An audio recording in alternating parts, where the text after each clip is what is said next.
우리 함께 사도신경으로 우리의 신앙을 고백하겠습니다.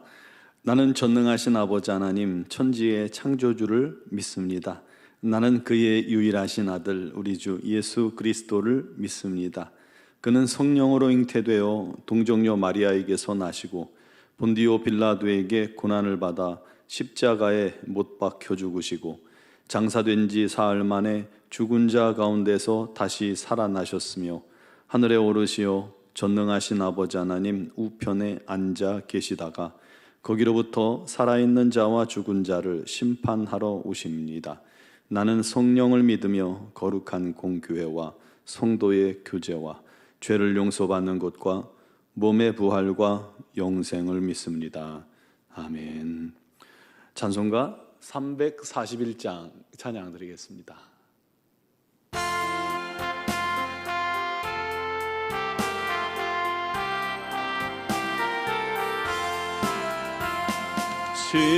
십자가를 내가 지고 주를 따라갑니다.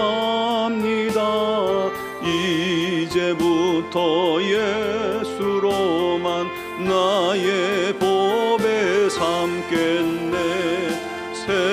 세상에서 부귀영화 모두 잃어버려도 주의 평안 내가 받고 영생 복을 받겠네. 주도 곤욕 당했으니 나도 곤욕 당하리. 세상 사람 간사하나 예수 진실합니다. 예수 나를 사랑하사 빛난 얼굴 보이면 원수들이 미워해도 염려할 것 없겠네. 내가 핍박당할 때에 주의 품에 안기고 세상 고초 강할수록 많은 위로 받겠네. 주가 주신 기쁨 외에 기뻐할 것 무엇냐. 주가 나를 사랑하니 기뻐할 것뿐일세.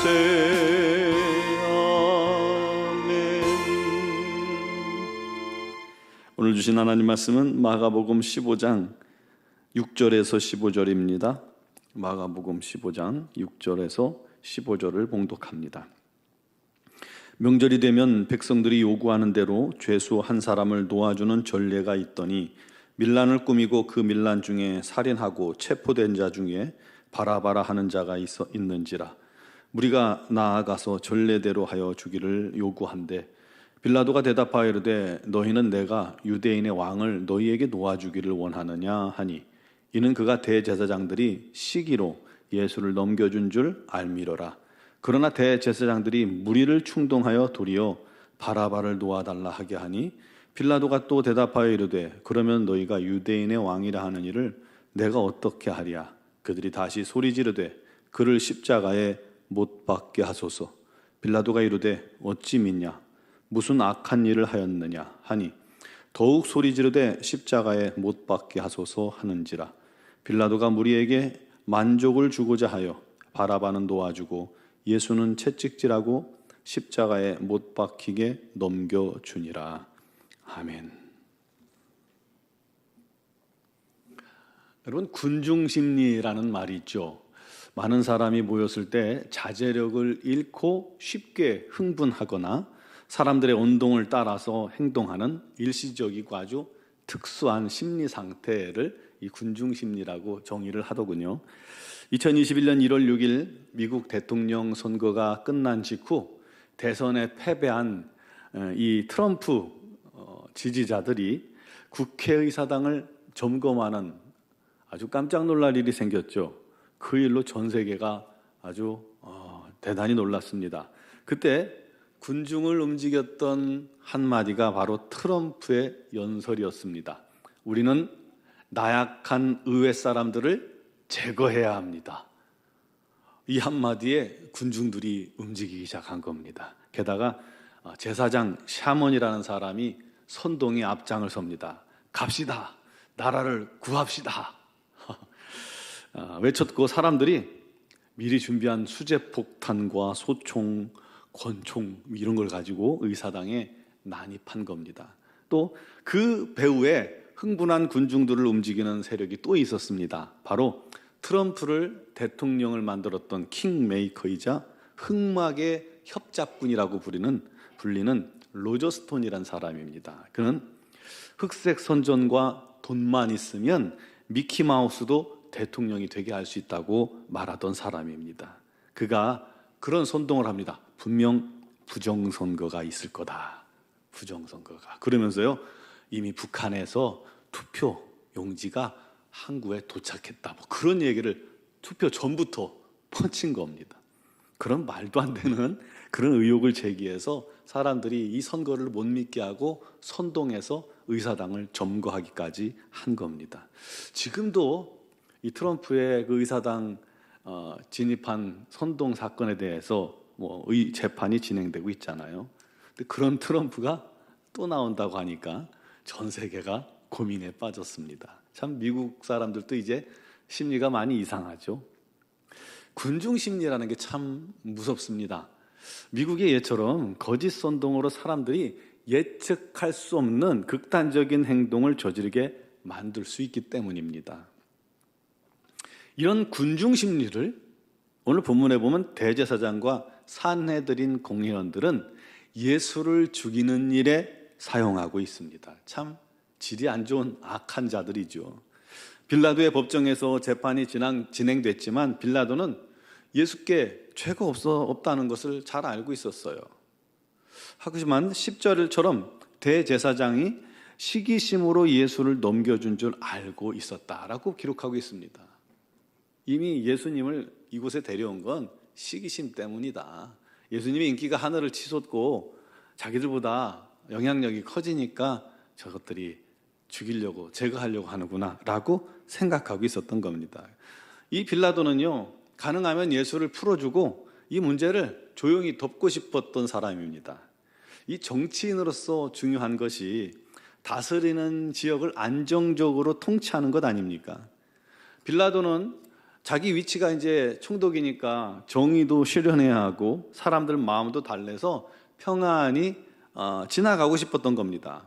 그때가 마침 6월절이었습니다. 명절에는 백성들이 요구하는 죄수한 사람을 놓아주는 전례가 있었기 때문에 그것을 이용하기를 원했던 겁니다. 바라바라는 아주 흉악한 죄인이 있었죠. 밀란의 주동자였고 그 밀란 때 사람을 죽인 살인자였습니다. 그와 이 바라바와 예수 두 사람 중에 놔줄 사람을 백성들이 선택하게 한 겁니다. 이 대제사장이 시기심으로 예수를 불렀으니까 백성들은 예수를 놔주라고 할 거 아닌가 그런 생각을 한 거죠. 그러게 바라바보다는 흉악한 죄인인 바라보다는 죄 없이 사람들을 고치고 선한 일 많이 한 예수를 풀어주라 할 줄 알았어요. 당연히. 근데 9절에 너희는 내가 유대인의 왕을 너희에게 놓아주기를 원하느냐 하고 어떻게 보면 당연한 듯 묻게 되었죠. 그런데 11절에 대제사장들이 무리를 충동하여 도리어 바라바를 놓아달라 하게 하니, 군중 심리를 이용해서 사람들을 막 부추기 위해서 몇 사람을 이용해서 바라바를 놓아주라고, 바라바를 풀어주라고 말도 안 되는 선동을 한 겁니다. 참 이 대제사장이란 사람이 도대체 왜 그랬을까요? 빌라도도 당황했죠. 황당하겠죠. 그래서 반대로 물읍니다. 그러면 너희가 유대인의 왕이라고 하는 일을 어떻게 하기를 원하느냐? 묻자 군중들이 또 소리칩니다. 그를 십자가에 못 박게 하소서. 아니 어찌미냐? 무슨 악한 일을 했다고 그러느냐? 사형죄가 없다는 거지 아닙니까? 그러나 군중들은 막무가내로 소리질러 십자가에 못 박게 하소서. 이미 대제사장과 사람들이 손 써놓은 선동자들이 이미 다 소리를 지르니 다른 사람들은 뭐 옳고 그름 따질 것 없이 따라오게 된 겁니다. 결국 빌라도는 무리에게 만족함을 주고자, 분명히 그렇게 기록하죠. 무리에게 만족을 주고자 예수를 채찍질하여 십자가에 못 박게 넘겨주었습니다. 바울이 에베소에서 전도할 때도 그런 비슷한 일이 있었죠. 아데미 신상을 제작해서 판매하는 자들이 바울 때문에 도무지 이 소득이 떨어지니까 큰 소동을 일으켰습니다. 그때도 많은 사람들이 연극 극장에 몰려들어서 크다 에베소 사람의 아데미여, 크다 에베소 사람의 아데미여 라고 2시간을 외쳤어요. 아주 소요사태가 크게 번질 조짐이었죠. 그 중에는 왜 모였는지 모르는 사람들이 대부분이었다라고 기록하고 있어요. 중요한 것은 그런 잘못된 상황을 바로잡고 정의를 수여해야 할 이 빌라도가 하나님도 아닌, 정의도 아닌 사람을 만족하게 하기 위해서 예수를 십자가에 못 박게 내어줬다는 겁니다.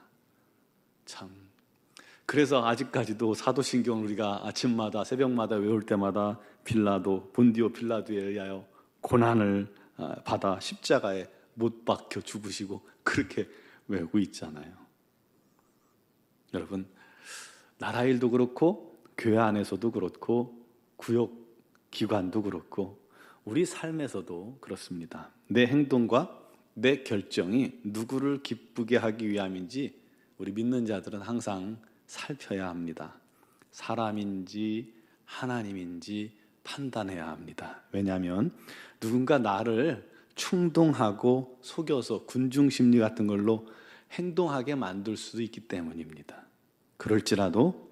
그렇다 할지라도 내가 속았다 할지라도 내가 군중심리에 넘어갔다 할지라도 실수했다 할지라도 내 선택에 대한 책임은 누구에게 있어요? 나를 선동한 사람이 아니에요. 바로 내가 그 책임을 져야 하기 때문입니다. 남 탓할 수 없습니다. 내가 죄를 선택했다면 어쩔 수 없었다는 그런 변명은 소용이 없습니다. 내가 선택한 것에 대해 책임져야 합니다. 그러므로 항상 우리가 나의 선택이, 나의 걸음이, 나의 행동이 진리 안에 있는지 확인해야 합니다. 진리 안에 서기를 위해 기도해야 합니다. 우리가 가진 절대적인 이 기준이 있잖아요. 뭡니까? 바로 하나님의 말씀, 성경입니다. 이 성경에 비추어 나의 선택이, 나의 행동이 올바른지 항상 바라봐야 합니다. 또 다른 선명한 기준이 오늘 말씀에 기록되고 있잖아요. 바로 하나님을 기쁘시게 하는지라는 것입니다. 사람을 기쁘게 하는 행동은 자칫 잘못하면 우리가 선동에 속을 수도 있고 또 거짓에 속을 수도 있습니다. 그러나 우리 하나님을 기쁘시게 하는 일에 우리가 기준 삼고 성경을 기준 삼고 기도를 통해서 그 일을 확정한다면 고도의 진실 가운데 서게 되는 겁니다. 오직 우리 하나님만 기쁘시게 하고 우리 하나님을 만족해 하고 우리 주님의 영광을 위해 살아가는 하루하루 주님의 뜻대로 행하는 저와 여러분 되기를 바랍니다. 그래서 우리 주님께서 잘했다 칭찬하시는 오늘 하루 수고했다 잘했다 고맙다 칭찬 듣고 잠자리에 누울 수 있는 저와 여러분 되기를 주님의 이름으로 축원합니다. 기도드리겠습니다. 고마우신 하나님, 우리를 사랑하시는 하나님, 우리에게 말씀하시는 하나님, 혹시 우리도 어떠한 거짓 선동이나 거짓말에 속아 넘어가 하나님을 기쁘시게 하기보단 사람을 기쁘게 하게 하여 쓰임받는 도구가 되어 있지는 않습니까? 우리 마음이, 우리 삶이 나를 기쁘게 하게 하여 우리 하나님을 외면하는 모습은 없습니까? 주여 아버지 항상 깨닫게 하시고 분별하게 하여 주옵소서. 주의 말씀대로 행하게 하시고 우리 하나님을 기쁘시게 하게 하여 우리 하나님 만족하게 하여 주님의 기쁨이 되게 하여 행하는 자가 되게 하여 주시옵소서. 항상 기도함으로 주의 인도하심을 얻게 하여 주옵소서. 그를 통해서 거짓에 잠시라도 서지 않게 하시고 날마다 진리 안에 행하게 하시고 우리 하나님을 기쁘시게 하며 칭찬받는 하나님의 귀한 종들, 하나님의 자녀들이 되게 하여 주옵소서. 오늘도 믿음으로 하루를 거하게 하시고 하루의 모든 선택 속에서 아버지 하나님의 뜻 안에 거하게 하여 주셔서 큰 기쁨과 감사가 끊이지 않는 하루 되게 하여 주옵소서. 여러 가지 삶의 많은 문제들을 주님 앞에 매일매일 아뢰입니다. 우리 하나님 아시지요? 또 들으시고 응답하시는 하나님, 우리 하나님의 뜻 가운데로 우리를 인도하여 주셔서 모든 일에 기쁨과 감사가 넘치게 하여 주시옵소서. 특별히 육신의 질고로 어려움 당하는 지체들이 있습니다. 우리 하나님, 날마다 우리 하나님 앞에 질병을 위하여 기도할 때에 우리 하나님 치유하여 주옵소서. 강한 능력으로 깨끗게 하시고 강건케 하셔서 우리 하나님 영광 돌리게 하여 주시옵소서. 아버지 하나님의 뜻대로 행하기에 부족함이 없도록 건강을 허락하여 주시옵소서. 우리 논중앙교회를 통해서 우리 하나님의 영광이 날마다 나타나기를 원합니다. 수많은 영혼들이 주께 돌아와 구원받고 하나님의 자녀가 되는 기쁨이 넘치기를 원합니다. 우리 교회를 주님의 도구로, 선한 도구로, 영광의 도구로, 진리의 도구로 사용하여 주옵소서. 미얀마 양곤 한인중앙교회도 함께 하시고 우리 선교사님들을 더욱고 또 습한 일기 속에서도 주의 복음을 위하여 헌신하고 노력할 때에 우리 하나님 복된 일들이 넘치게 하여 주시옵소서. 건강 지켜주시옵소서. 오늘도 주의 이름으로 기도할 때에 우리 하나님 진리의 성령님 사로잡으시고 역사하시고 함께 하시고 복 주시며 특별히 영상을 통해 예배하는 영혼들에게도 우리 하나님의 놀라운 인도하심이 넘칠 줄 믿사옵고 예수 그리스도의 이름으로 기도드리옵나이다. 아멘.